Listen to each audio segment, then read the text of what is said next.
calor no te tenemos miedo, dice Vía Confort, porque las mejores ofertas del verano están allí. Con este enfriador de aire, el verano es mucho más fácil. Es portátil, lo llevas a donde estás y te lo puedes llevar a tu casa además por solo 4.990 pesos. Vía Confort 25073883. Vamos a pasar en instantes a temas vinculados a seguridad dentro de este borrador de ley, pero había una pregunta pendiente en el bloque anterior, Gandini.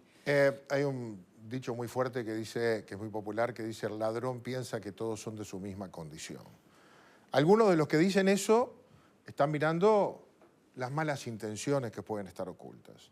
Nosotros pensamos exactamente al revés. La gente votó un cambio después de 15 años de gobierno del Frente Amplio y nosotros no queremos diluir ese cambio en decenas y decenas de proyectos de ley que se eternizan en el Parlamento y después conviven con otras discusiones como la ley de presupuesto.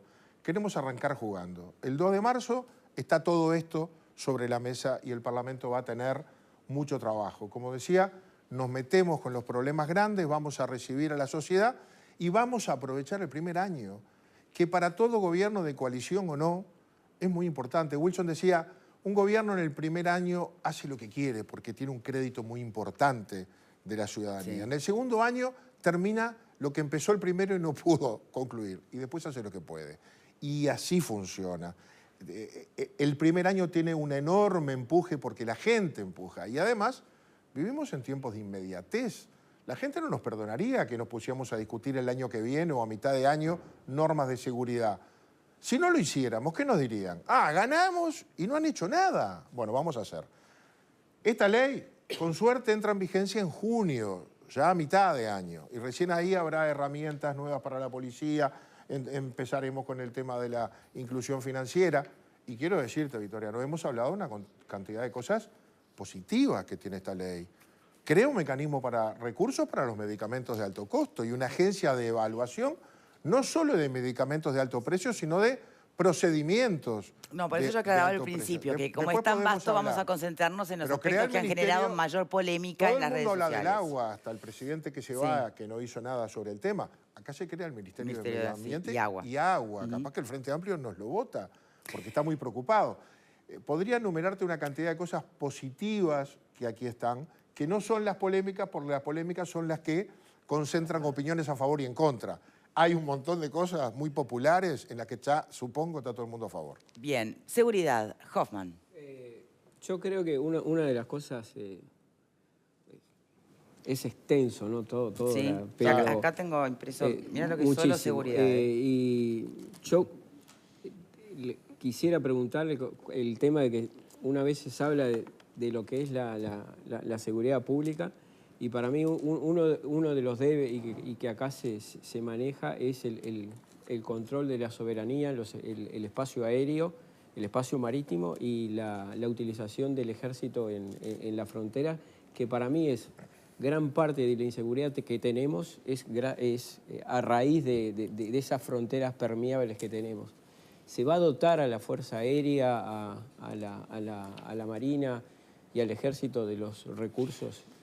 Usted sabe, Juma, que una de las dos restricciones que tiene una ley de urgencia, según lo dispone la Constitución, es que no puede contener normas presupuestales. Tiene que ser iniciativa del Poder Ejecutivo, no la puede ser de ningún legislador, y no puede contener normas presupuestales. Por lo tanto, no solo en materia de recursos, sino de algunas otras cosas que son materia de leyes presupuestales, aquí no pueden estar. Incluso algunas me parece que hay que revisar.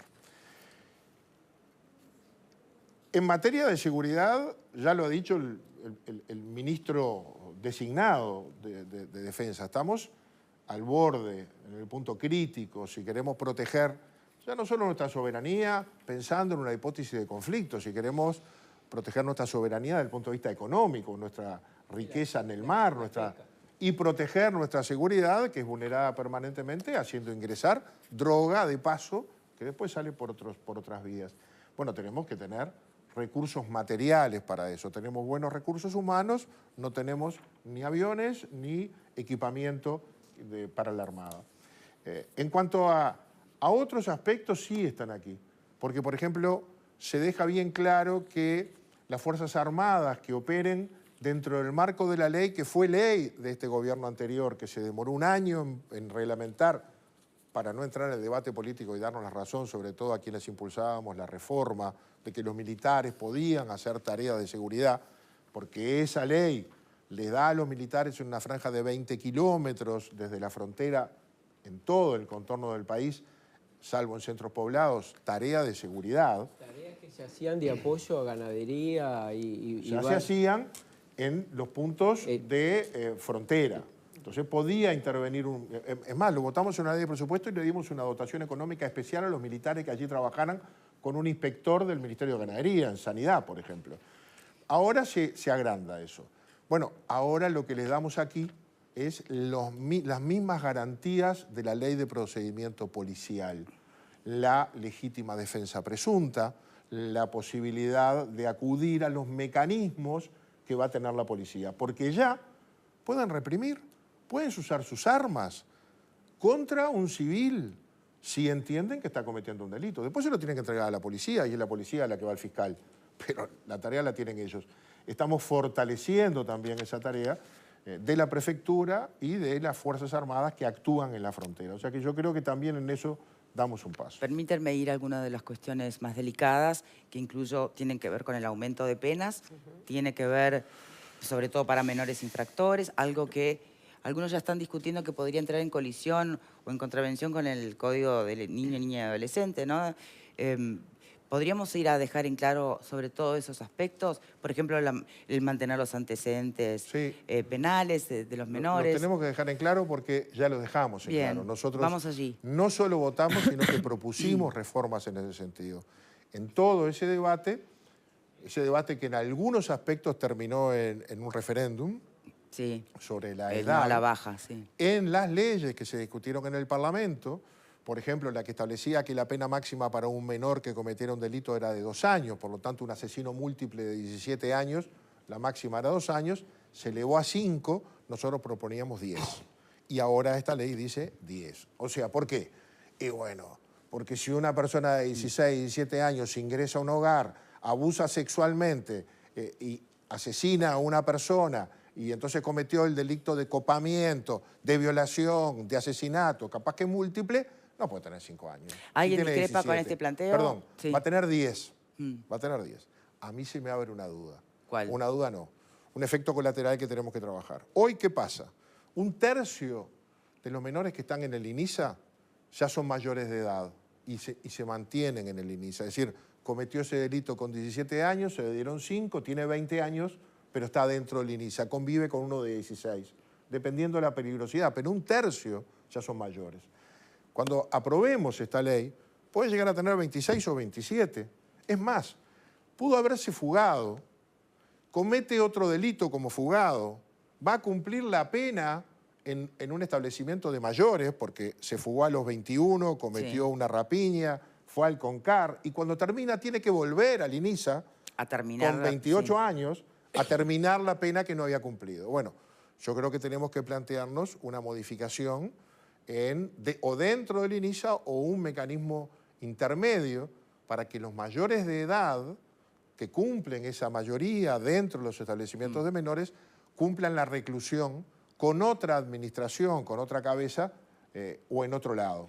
Eso es un tema que tenemos que mirarlo, porque aplicada esta ley con el tiempo puede haber muchos mayores conviviendo con menores. Trasladando este escenario a otras cosas, se habla de que en caso de los menores, justamente, estamos hablando de medidas socioeducativas, ¿no? No se habla de reclusión. Bueno, entonces, claro, ahí es donde empiezan a entrar en colisión algunos conceptos y se vuelve un debate más filosófico que otra cosa. La gente no puede entender que con 17 años un asesino a los 2 años lo vea en el barrio. ¿Qué pensás vos? Yo estoy básicamente de acuerdo con Gandini también con respecto a eso. Me preocupa, sí, lo que él menciona con respecto a menores. ¿Cómo implementar? Sí, otra vez volvemos a lo del comienzo, cómo implementarlo, pero también qué sucede y le pido a los compañeros abogados que me den una mano con esto, porque claro, pasar de 5 a 10, 5 que no se cumplía casi nunca, pero supongamos que ahora sí se cumpliese aprobada la ley 10, es como demasiado tiempo cuando se intenta reeducar y socializar a Por la eso persona. digo si se cambió el concepto filosófico de base. Claro, porque lo contrario lo que estamos haciendo es extendiendo la situación. La otra compleja pregunta que- es, ¿Te puedo agregar algo que me hoy se encantó? reeduca y se Te quiero resociabiliza. agregar algo. A ver, Pablo. ¿Cuál es la diferencia entre la socioeducación y la rehabilitación para los mayores? Ahí es donde tenemos que discutir. Exacto, es un tema Tan general. simple como Pero me eso. gusta que ¿Cuál es la se agregue diferencia que entre los rehabilitar a un presos tienen que menor y trabajar. rehabilitar... Pará, vamos, después voy a eso, Selva, por favor. ¿Cuál es la diferencia entre rehabilitar a un menor infractor de determinada edad, convengamos, ¿no? De determinada edad, de 16, 17 años, a un mayor? ¿Cuál es la diferencia? ¿Cuál es la diferencia entre que cuando cumple 18 años pase a un lugar de reclusión de mayores y tenga el tratamiento de una persona mayor de edad a que no lo tenga? Es una cuestión que hay que pulirla ahí. Es una realidad. Y en cuanto al aumento de penas, a mí me parece poco. Esa es la realidad. Para determinado tipo de delitos, Claro, como decías, estamos hablando de me eso. parece poco para determinado tipo de delitos. ¿Por qué? Porque los jueces de menores, que ya lo hemos dicho acá, ¿no? mantienen el guarismo del máximo de la pena, pero no para todos los casos, porque tienen que dosificarla en su aplicación. Entonces, ¿qué es lo que sucede? Si de pronto un menor comete una rapiña especialmente agravada, ¿verdad? Con lesiones graves, bueno, en fin, y una serie de cosas más, no le va a dar 8 años o 9 años si aumenta como le darían a un mayor. Le va a dar 4 o 5. ¿Por qué? Porque los 10 años tiene que Son para reservarlos casos extremos. para los homicidios especialmente agravados. Entonces, ahí es donde tiene que haber un pequeño aumento de pena para ese determinado delito, más que los 10 años, para que los jueces tengan la posibilidad de aplicar ese guarismo. Pero a ver, yo comparto en esa línea con Pablo. Necesitamos más tiempo de rehabilitación para que un adolescente de 17 años no cometa el homicidio al policía, por ejemplo, que días pasados lo vivimos, no cometa una violación, es para delitos graves. Entonces, los 10 años o los 7, que ya estamos hablando de mejorar en eso, va a ser más tiempo de rehabilitación. Una persona que llega a cometer un delito atroz de esa naturaleza y hoy se paga con 5 años o menos. 5 Bien, años o ¿alguien menos vale discrepa una con vida. aumentar las penas para menores, Alejandro? No me animo a decir que discrepo, aunque filosóficamente estoy en contra de la tentación del aumento punitivo como solución a los problemas, ¿verdad? Estoy convencido, y me apoyo en gente que ha estudiado el tema, que esa no es solución, o por lo menos no es solución de fondo. Porque seguimos insistiendo en Uruguay en aumentar las penas creyendo que la privación de la libertad por sí misma soluciona el asunto. Y si hay algo que el Uruguay ya lo sabe de memoria, y me parece que en ese sentido es un sallo que le cae a toda la República, el problema es el sistema carcelario. Y ahí es donde le estamos dando el bizcochazo. No cuánto tiempo están adentro de las personas, sino cómo salen después las personas, estén 2, 5, 10 o 30 años. Me parece que en la medida que no estemos dispuestos a revolucionar, iba a decir reformar, revolucionar el sistema carcelario, esto de aumentar las penas va a ser una solución que no va a ser tal. Bien, pero hay un capítulo entero dedicado a normas sobre gestión de la privación de Por eso libertad. soy de los que creo que sobre eso hay que hacer hincapié más que en el aumento de penas. ¿Tiene que ser una otro cosa o la enfoque- otra? Hay otro enfoque que no es excluyente, que es del otro lado. A ver. También hay que proteger a la sociedad. En el celular nuestro deben andar circulando fotos de menores de edad armados hasta los dientes, con la plata y las máscaras, haciéndose ver el potencial de fuego que tienen y en los videos la peligrosidad que revisten para los demás. ¿Y yo por qué, que soy padre de 3 hijas, voy a aguantarme que esos tipos estén libres? Si son una amenaza para la sociedad, yo quiero que me protejan, más si vivo ahí. O sea, la solución es la de jefe de policía, no anden por zonas inseguras. No, hay que asegurar las zonas y los delincuentes tienen que estar presos. Y si es un menor, y tendrá que tener un régimen especial de rehabilitación. Lo primero que no puede pasar es que uno de 23 años que cometió un homicidio esté cumpliendo penas por razones muchas veces ajenas al propio INISA, hasta despacio, con un menor de 16 años que cometió un delito mucho menos peligroso y que es rehabilitable. Bien. Porque entonces entró jovencito en la universidad del delito. Es de ahí de donde se recluta. Todos los debes, ¿no? Y los bemoles de nuestro sistema de supuesta rehabilitación. ¿Es excusa en el escenario de hoy para entonces procurar no más penas o institutos liberatorios? ¿Es por allí? ¿Dónde quedaría lo que plantea Gandini, que es la sensación del otro lado, ¿no? Primero proteger a la sociedad A mí me parece y después sí que- procurar que la rehabilitación... Porque Es que- tampoco se nos puede olvidar lo circular de este asunto. La persona que está recluida mañana va a salir, o sea que Claro. vuelve al círculo vicioso. Es que el tema de la seguridad tiene esas dos caras, ¿no? Como de una misma moneda. Por un lado está la seguridad ciudadana, que tiene derecho a vivir en un país confiable, es decir, Seguro. moverse seguro. Y por otro lado está el tema del que delinquió, que tiene también derecho a rehabilitarse, a recuperarse y volver a insertarse socialmente. ¿Crees que el trabajo Y yo- obligatorio que está planteado aquí Yo coincido que suma en para ese mí sentido? el trabajo obligatorio, yo no sé, he sido una de las que siempre he planteado el tema de que el trabajo dignifica siempre y es mejor tener una persona trabajando que tenerla encerrada 24 horas o Sí, con sí. un... Y eso lo dice el profe. entre cuatro paredes donde está pergeñando cómo va a salir resentido socialmente. Y Punta Rieles, y hay ejemplos de... Es un buen ejemplo. Entonces, Claro, es un pero buen no es ejemplo. Y obligatorio, algunas ¿no? cárceles donde también ocurre el trabajo al aire libre, es como un refreshing de la gente, donde recupera dignidad, donde hace socialización y donde de alguna manera está pensando en el resultado de su trabajo y hasta a veces hasta generando un pequeño salario que luego le sirve cuando sale. Abogados, ¿es inconstitucional obligar a trabajar en nuestro país? Para mí tiene que ser ¿En un obligatorio. sistema Yo carcelario? no lo considero inconstitucional. Yo considero que la ¿Y ley... ¿Hay alguna norma que más allá de Yo considero las que no, que interpretaciones? acá lo que se está haciendo es que la persona que está privada de su libertad y que el Estado es el responsable de esa privación de libertad porque cometió un delito, es el que controla esa situación carcelaria y que para dignificar la propia rehabilitación tiene que trabajar. Esto tiene que ver con el funcionalismo sistémico, es decir, el sistema es funcional en la medida que los que están adentro se rehabilitan con condiciones humanitarias, puedan salir y los que están afuera puedan convivir pacíficamente y no ocurran estos desmanes o hechos atroces. Yo lo que llamo es a la cautela de la manija, porque ver en WhatsApp a la resistencia, convocar a organizarse a la resistencia, al atropello de esta ley, como se ha dicho, como se está diciendo, que es una ley que es una estafa republicana porque no se Pero dijo si no la leyeron, antes. Entonces, si no la leyeron. por eso digo, yo llamo a cautela y lo hemos visto en varios posteos de varias personas que integran lo que hoy sería la oposición. Yo llamo a cautela por el bien de todos los ciudadanos. Pero aparte hay una cuestión, a ver, de realidad carcelaria. El 95% de la población carcelaria quiere trabajar y quiere estudiar. Eso es una realidad. No hay cupos de trabajo, salvo en Punta de Rieles Viejo y Punta de Rieles Nuevo, en el resto de las cárceles, para todos los internos que están ahí. ¿Por qué? Porque no solo no están encerrados todo el día, sino que aparte redimen pena y además cobran un peculio. Yo no conozco un solo cliente mío, como de Diego y de otros colegas, que no quiera trabajar o no quiera estudiar. No hay cupos. Lo que está haciendo esto es obligando al Estado a que trabaje, obligando al Estado a que si tiene la posibilidad de redimir pena, porque hay un tema ahí que hay penas efectivas y demás en la ley, que se cumpla, y obligando al Estado a que pague un peculio por eso y pueda ayudar a su familia. No tiene absolutamente nada inconstitucional y descabellado. Es obligando al Estado que cumpla con una función de rehabilitación que hoy no está. Con todo, y más allá de que tiene normas, el foco del capítulo de seguridad está puesto en abordar rápidamente la emergencia que tenemos en la materia.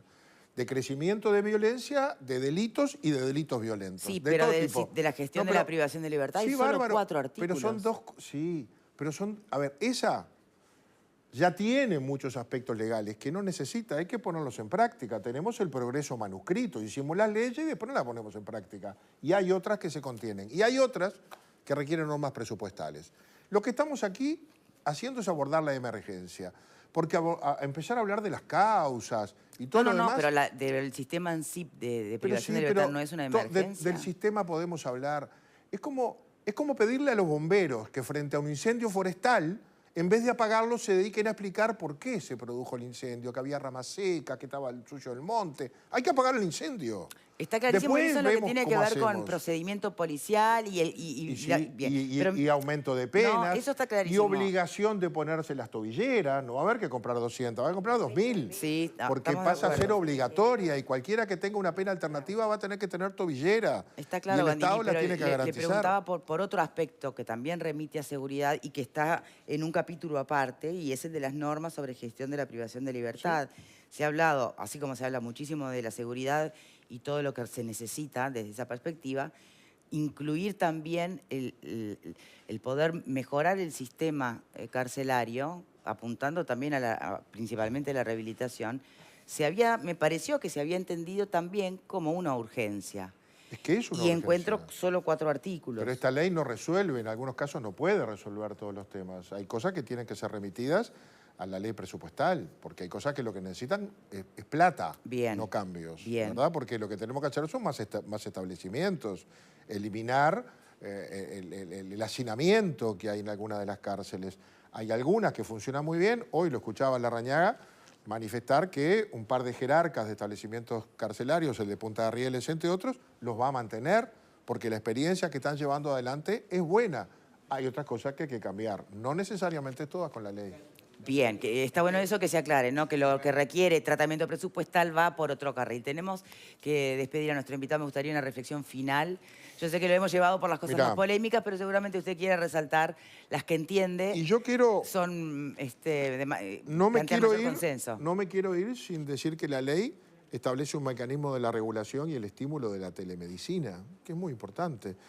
Ni que que se va a crear una comisión de expertos para analizar el tema de la seguridad social, que es uno de los grandes problemas que tenemos, y expertos de todos los partidos y de todas las corrientes, y que se va a cambiar y mejorar el sistema de compras estatales y a transformar en excepción la compra directa, que hoy es la regla, y en una cantidad de medidas que apuntan a la eficiencia y la transparencia del Estado. Hoy pedimos información, la piden los ciudadanos y es reservada. Acá hay normas que establecen la obligatoriedad de publicar los balances de las empresas públicas en los 90 días con todo. No solo con la plata, sino con la cantidad de funcionarios, los tipos de contratos que tienen, los tipos de negocios que hacen, porque nosotros somos los dueños. Ni decirles que, no sé, se asegura la portabilidad numérica. Parece un tema menor, pero es un tema de libertad. Yo soy dueño de mi número de celular. Si me cambio de empresa no me pueden cambiar el número. Yo lo tengo desde el año 92. Entonces estoy atado, no tengo libertad. Bueno, se elimina. La portabilidad numérica se garantiza. Y se crea, como decíamos, el Ministerio de Medio Ambiente y Agua. Se pone en otro lado la vigilancia de un tema esencial. Se va a eliminar la Secretaría de Presidencia y la DINAMA se la lleva a este ministerio. Pero se le agrega el agua en una política pública y estatal del Poder Ejecutivo, más allá de la gestión que pueda tener OCE en el agua potable. Es decir, hay cambios que me parece que son muy populares, los podría seguir enumerando. En materia de seguridad no hablamos, pero se transforma en delito la resistencia al arresto, eso que vemos como los videos, que los delincuentes le pegan a los policías y no pasa nada, hay que rajar con el patrullero, se terminó. Es además un delito. Y quien rompe la tobillera comete un delito. Y el agravio de la autoridad policial es un delito. O sea, vamos a proteger y a dignificar la tarea del policía y le damos la defensa, la legítima defensa presunta simple. O sea, tienen que demostrar que abusó. No es que él tenga que demostrar que actuó bien, porque si no el policía no actúa, prefiere verla pasar. Y vamos a recrear el 222 para que no haya más engaño de que los policías aparecen contratados de reponedores en un supermercado y en realidad están haciendo una tarea de seguridad. Sí, o van en el camión de reparto para que puedan entrar al barrio. Se extendieron las horas de 222. Señores, en la realidad la están haciendo. La están haciendo de contrabando. Exacto. Pero además hay una demanda. No entra el repartidor a un determinado barrio si no lleva una persona armada de acompañante. Entonces va un policía que sabe usar el arma. Y le vamos a permitir usar el arma fuera de su horario. Y vamos a permitir que use arma el policía retirado. Porque los delincuentes tienen que enterarse que se acabó, que hay un sistema que está reaccionando y tratando de proteger a la gente. Todas estas cosas son urgentes y son buenas y están en el proyecto y están en debate antes de que se presente y lo van a estar después, porque es un proyecto abierto al debate popular. Senador Gandini, muchísimas gracias por habernos acompañado. Muchísimas gracias por haberme invitado así tan pronto, no lo pude leer todo todavía. No, ya habrá tiempo, además, insisto, cada capítulo ameritaría un programa en sí mismo. Muchísimas gracias. Gracias a ustedes. Pausa y ya venimos.